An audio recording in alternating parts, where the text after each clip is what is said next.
Hi guys, recently I got an A7 IV and previously I had an A7 III and well, I still have it. So I currently and previously had an A7 III and I figured what is the difference between the stability between this bad boy and that bad boy? And then I thought, and what about the GH5? Let's throw that in there too because he was a juggernaut of stability back in his day. Anyway, let's do some tests.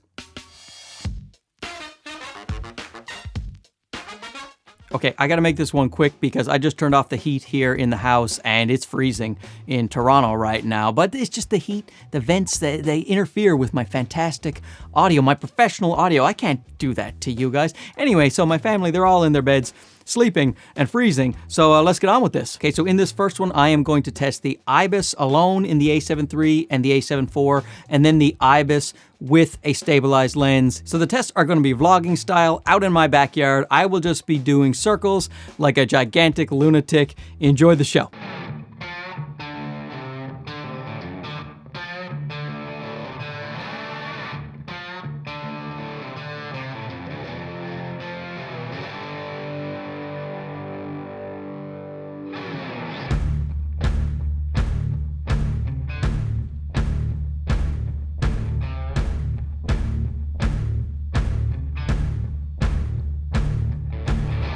So I thought the A7 IV IBIS was a little bit better than the A7 III, and that makes sense because Sony said that the A7 IV is rated for 5.5 stops with their in-body image stabilization, whereas the A7 III is rated for 5 stops.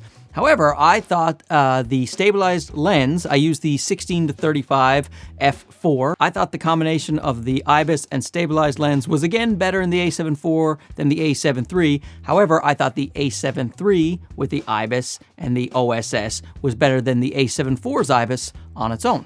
So now that I'm satisfied that the A7 IV IBIS is a little bit better, let's take a look at all of the modes of the IBIS that the A7 IV has. The IBIS on its own, the IBIS with image stabilization from the lens, the active stabilization mode, and the active stabilization mode with image stabilization. Let's look at that now.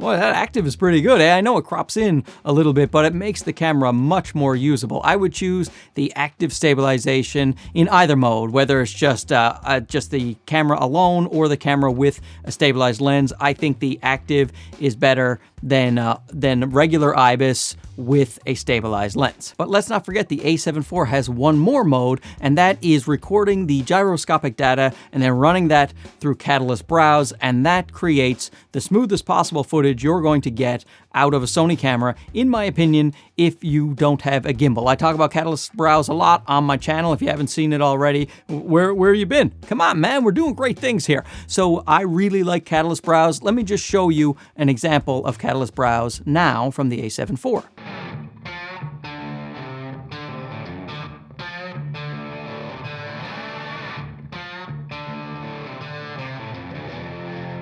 Now that is some smooth stuff. So the last test I will do, I will put up everybody's best against everybody's best. So we're going to go A7 III with its IBIS plus the stabilized lens. We're going to do the A7 IV with its active steady shot and a stabilized lens. My computer's over there, that's why I'm looking.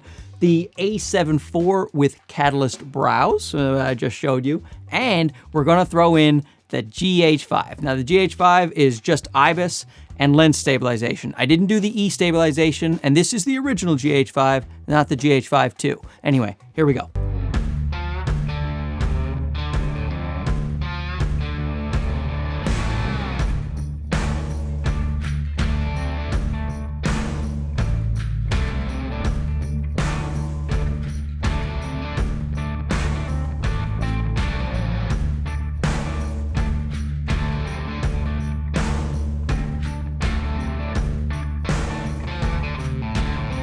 So to me, the Catalyst Browse is the winner, but if you don't want to do that gyroscopic data thing and go through Catalyst Browse, then I would go with the A7 IV Active with the lens stabilization as the best. The GH5 was probably pretty close to that. And once again, the GH5 is not the standard for Panasonic anymore. They have updated their IBIS in the G9 and the GH5 Mark II, and it is much better than it was previously. So like if you're really looking for stability, if that's your main bag, then you got to go with an Olympus camera Micro Four Thirds or one of the Panasonic Micro Four Thirds, the G9 or the GH5 II. But I am really glad to see that Sony has upped their game, and in this full frame camera that you get some serious stabilization, especially when you're using the active mode. And if you want to go crazy, like I always like to do, get yourself some Catalyst Browse action, man. Woo, that is just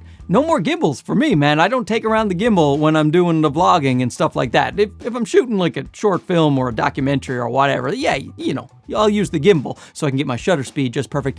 Doesn't matter. If you haven't seen any of my videos on Catalyst Browse, I'll link one up here, but you wouldn't use the shutter speed of 1/50 for Catalyst Browse, and that's a drawback for a lot of people. But for me, just vlogging my gorgeous face, not a drawback at all. So I hope that satisfied your curiosity a little bit. Don't forget to like and subscribe if you haven't already. Now, if you don't excuse me, I'm gonna go turn on the heat and probably chip some icicles off my wife's nose. All right, we'll see you soon. Okay, bye-bye.